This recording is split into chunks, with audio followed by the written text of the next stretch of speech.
No, tak sa ozývam zo stanice. Tam vľavo je vlak, ktorý prišiel z Kings Lynn. Medzi Kings Lynn a Cambridge stojí všade. A odtiaľ to ide na King's Cross. Ale tiež stojí všade. Čiže to je taký študentsko-robotnícky. A o chvíľku tady to popred nás prejde, tam to bude vidieť. Je tu taká, neviem jak to volá, že XX-ková výhybka už odchádza. Ale prejde na druhú koľaj, pretože na prvej koleji stojí ďalší vlak do Londýna a ten ide na Liverpool Street Station. Ten má odchod 16:40. Tento odchádza teraz 16:24. A ten na prvom nástupišti je na Liverpool Street Station a odchádza 16:40.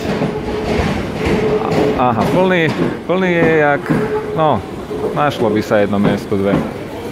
Ale to je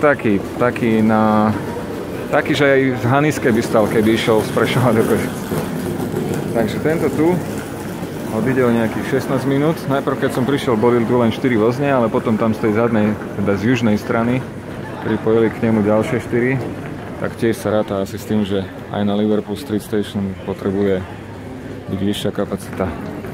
No a on, keď odíde, tak aj ten môj 16:47 by mal odchádzať z prvého nástupišťa, čiže neviem, či to bude tak, že tento odíde a potom príde nejaký z Londýna a vráti sa, alebo ten môj, nie, tuším, ten môj z Londýna tiež príde tam odtiaľ, z hora, z Kings Lynn, ale odtiaľ to už nebude stať všade, bude stať až na King's Cross.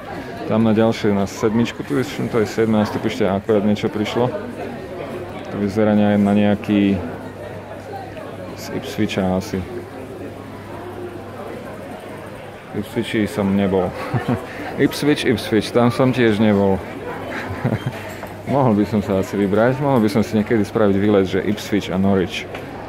A pozrieť si štadióny, ne? Taká poznámka pre seba. Naplánuj si výlet do Ipswichu a uvidíš, či pôjdeš takou súpravou. Tak, na chvíľku sa odmlčím. Zase vyzerá, že sa tu zrušnieva.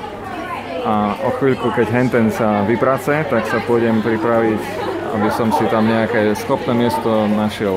A na 50 minút si hádam zdriemnem vo vlaku. Keďže som v noci spal tak maximálne 5 hodín. Zatiaľ sa majte, ozvem sa o chvíľu.